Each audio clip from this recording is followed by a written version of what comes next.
Hello guys, मैं हूं आपकी दोस्त गरिमा और आज की इस वीडियो में हम लोग डिस्कस करेंगे एक्सरसाइज 10.3 क्लास 11 एनसीईआरटी बुक।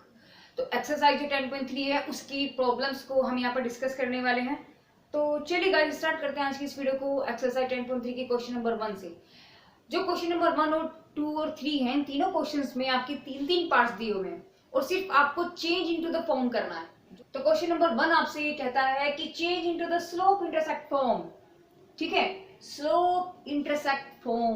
तो पहले तो गाइस याद कर लीजिए, माइंड में आ जाना चाहिए कि स्लोप इंटरसेक्ट फॉर्म होती कौन सी है। ठीक है, तो और साथ में क्या निकालना है उसका, हमें उनकी स्लोप भी निकालने हैं और वाइड इंटरसेक्ट वो निकालना है। तो गाइस पहले हम डिस्कस करेंगे कि स्लोप इंटरसेक्ट फॉर्म थी क्या। ठीक है, पहले थोड़ा सा चलते बीच की मैंने आपको क्या डिस्कस कराया था। देखो कुछ ऐसी सिचुएशन हुआ करती थी कि लाइन है आपकी और इस लाइन को आपको चेंज करना है ना। इसका मतलब इस लाइन की इक्वेशन आपको गिवन है कुछ भी ax प्लस बी वाई और प्लस सी इक्वल टू 0 के फॉर्म में है ना। तो इसको चेंज करना है slope intersect form. Slope intersect form का मतलब क्या होगा कि आपको एक स्लोप गिवन होता है और साथ में एक इंटरसेप्ट। इंटरसेप्ट आपके दो होंगे, एक तो x इंटरसेप्ट होता है, एक आपका y इंटरसेप्ट होता है। तो जब x इंटरसेप्ट होता था तब इक्वेशन क्या होती थी और जब y इंटरसेप्ट होता था तो इक्वेशन क्या होती थी। भाई दो पॉइंट निकल जाएगा ना, एक पे पॉइंट निकल जाएगा। अगर ये आपका a डिस्टेंस है और ये आपका b डिस्टेंस है तो ये तो आपका 0 b निकल गया और ये आपका क्या निकल गया a0 निकल गया। तो जब अगर उसने अब देखो उसने पूछा है कि y इंटरसेप्ट, इसका मतलब दो इक्वेशन थी। जब x इंटरसेप्ट की अगर हम बात करते हैं तो आपकी इक्वेशन बनती थी y equal to m x minus के a। देखो याद कीजिए गाइस, ठीक है। और जब y इंटरसेप्ट की अगर हम बात करते हैं, अगर हमें y इंटरसेप्ट पूछा हुआ होता है तो हम y इंटरसेप्ट के लिए y equal to mx plus के c करते थे। देखो याद करो, c क्या होता था आपका, ये डिस्टेंस मैंने आपको चेंज करा था कि हम, क्योंकि ये थोड़ा एनसीईआरटी बुक में आपको आप c के जगह ले तो कुछ भी सकते हो, कोई दिक्कत नहीं है। बट क्या है, सिर्फ क्योंकि एनसीईआरटी बुक में उन्होंने c से इसको रिप्रेजेंट किया हुआ है तो थोड़ा आप कंफ्यूज ना हो, इसलिए हमने उसको चेंज ही कर दिया कि c में ही कर देते हैं। ठीक है, c क्या है आपका, सिर्फ कुछ नहीं है, ये वाला डिस्टेंस मैंने b लिया ना वो ही c है और कुछ नहीं। तो आपको इसको किसमें चेंज करना है, इन फॉर्म्स को, इस जनरल इक्वेशन को आपको चेंज करना है स्लोप इंटरसेक्ट फॉर्म की। क्या पूछे, देखो ध्यान करो, दो इक्वेशन होगी स्लोप इंटरसेक्ट फॉर्म की, एक तो x पे और एक y पे। तो उन्होंने y इंटरसेप्ट पूछा, इसका मतलब हमें इसमें चेंज करना है। ठीक है गाइस, यहाँ तक सारी बात आई थिंक मुझे लगता है कि सब क्लियर हो गई होंगी। अगर कोई प्रॉब्लम आती है गाइस तो आप मुझे बिल्कुल कमेंट बॉक्स में कमेंट करें। तो चलिए गाइस, तो पहला फर्स्ट पार्ट इसने दिया है। देखो ये जनरल इक्वेशन है और इसको चेंज करना है y equal to mx plus c के फॉर्म में। तो क्या करना है हमें, भाई इक्वेशन हमें गिवन है 7y इक्वल टू 0, कुछ नहीं करना है, y को मुझे इधर रखना है।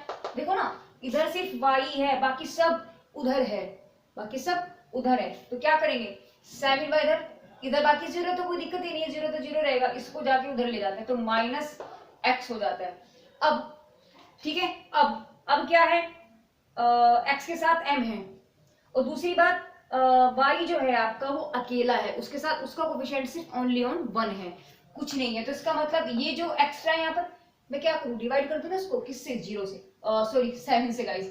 तो जब 7 से हम डिवाइड करेंगे क्या बन जाएगा, भाई ये तो 7/7 आ गया और ये 1/7x आ गया और प्लस हम 0 करके इसको लिख देते हैं तो कोई दिक्कत की बात नहीं है, 0 को 0 ही लिख देते हैं ऐसे। तो ये तो कैंसिल होके क्या रहेगा आपका, y इक्वल टू माइनस के 1/7x प्लस के 0। तो ये बन गई आपकी स्लोप इंटरसेक्ट फॉर्म। ठीक है, देखो शक्ल होगी ना, बिल्कुल मैच होगी भाई। और ये आपका आ गया mx प्लस c। तो यहां से जब हम कंपेयरिंग करते हैं, क्योंकि इसने पूछा है ना, हमें दिखाना भी है, तो स्लोप क्या निकल गया यहाँ से आपका, स्लोप m आपका निकल जाता है माइनस के 1/7 और y इंटरसेप्ट आपका निकल जाता है यानी कि c इक्वल टू 0। तो ये आपका फर्स्ट पार्ट था। सेम सिचुएशन है सेकंड की, सेम सिचुएशन है आपकी थर्ड की। तो सेकंड पे जब सेकंड की अगर हम बात करते हैं तो इक्वेशन में क्या गिवन है, 6x प्लस के 5y माइनस के 5 इक्वल टू 0। ठीक है, तो मतलब क्या हुआ कि मुझे y को रखना है सिर्फ इधर, बाकी सब जितना भी है ना सब उधर ले जाना है।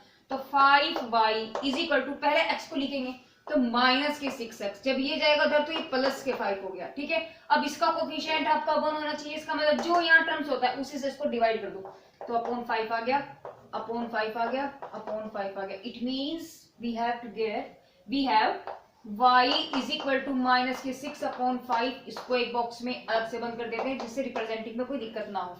बस आ गया आपकी स्लोप इंटरसेक्ट फॉर्म।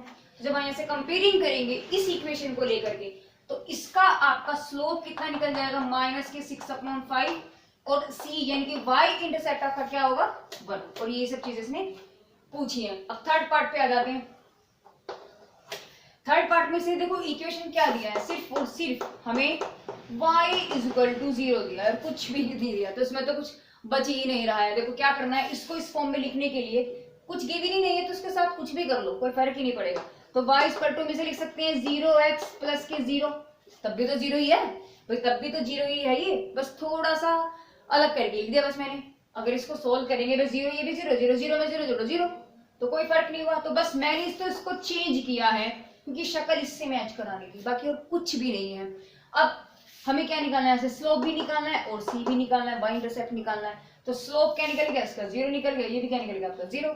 तो बस तो इस तरीके से आपका क्वेश्चन नंबर 1 इज कंप्लीट हो चुका है गाइस। अब बात डिस्कस करेंगे हम क्वेश्चन 2 के बारे में, ठीक है। क्वेश्चन नंबर 2 में आपको चेंज करने को कह रहा है कि इंटरसेप्ट फॉर्म में इसको चेंज करना है और उनके इंटरसेप्ट्स को भी आपको निकालना है। इक्वेशंस अब इसमें कोई, मैंने आपको बोला था कि इसमें 3 पार्ट्स उन्होंने गिवन है। तो क्या करेंगे गाइस, आपको पहले तो याद जानी चाहिए कि आपकी स्लोप इंटरसेप्ट फॉर्म क्या होती है, आपकी इंटरसेप्ट फॉर्म क्या होती है, आपकी नॉर्मल फॉर्म क्या होती है ना। चेंज करने को आपको सिर्फ इन 3 फॉर्म में ही आएगा। तो फिलहाल इस क्वेश्चन में हमने सिर्फ इंटरसेप्ट फॉर्म के बारे में बात की है। तो याद करते हैं पहले कि इंटरसेप्ट फॉर्म है क्या। भाई एक्सिस होता था, एक लाइन है, इंटरसेप्ट्स क्या है आपके, ये आपके इंटरसेप्ट है, ये x इंटरसेप्ट है और ये y इंटरसेप्ट है। अगर ये a है और ये b डिस्टेंस है, तो अगर ये दोनों चीजें आपको गिवन हो तो इस लाइन की इक्वेशन क्या होती थी, ये होती थी x upon a plus y upon b is equal to 1। तो इसका मतलब क्या हुआ, हमारी इंटरसेप्ट फॉर्म ये है, तो और ये हमें एक जनरल इक्वेशन हमें दी हुई है ना, उसको चेंज करना है इसमें। कैसे करेंगे, चलिए फर्स्ट पार्ट को लेकर के चलते हैं और करते हैं। साथ में इन्होंने पूछा है कि ए बी की वैल्यू भी क्या होगी ना आपकी, ये तो इन्होंने पूछा है ना, find the intercept on axis, दोनों एक्सिस पे आपके इंटरसेप्ट क्या निकल के आए, यानी कि find the value of A and B. तो जब आपकी इक्वेशन निकल जाएगी तो ए और बी तो सीधा निकल जाएगा, कंपेयरिंग कर देंगे बस, ए इक्वल टू और बी इक्वल टू, ठीक है। तो चलिए करते हैं। फर्स्ट इक्वेशन मैंने दिया है 3x प्लस के 2y माइनस के 12 इक्वल टू 0। फॉर्म आपको क्या है, देखो x क्या है आपका क्या है, इसको इसमें बनाने के लिए ध्यान से देखो क्या है कि x और y तो आपके इधर ही है, लेकिन जो बाकी का जो आपका कांस्टेंट टर्म है ना वो उधर है, यानी कि आपका जो लेफ्ट हैंड साइड है उसमें सिर्फ x और y है, बाकी और कोई दूसरा टर्म उसमें नहीं है। तो इसका मतलब क्या हुआ, आपके x और y तो यही रहेंगे, इसको तो यही रखो, और बाकी जो एक्स्ट्रा है ना उठा के उधर ले जाओ, ये लो, होगी बात। अच्छा दूसरी बात हमें क्या चेक करना है कि इक्वल टू में 1 है, तो 1 कैसे आएगा, अगर मैं जो यहाँ होता है, ध्यान से सुनना गाइस, जो यहाँ होता है उसी से डिवाइड कर दो बस पूरी इक्वेशन को, और कुछ करना ही नहीं है, ठीक है।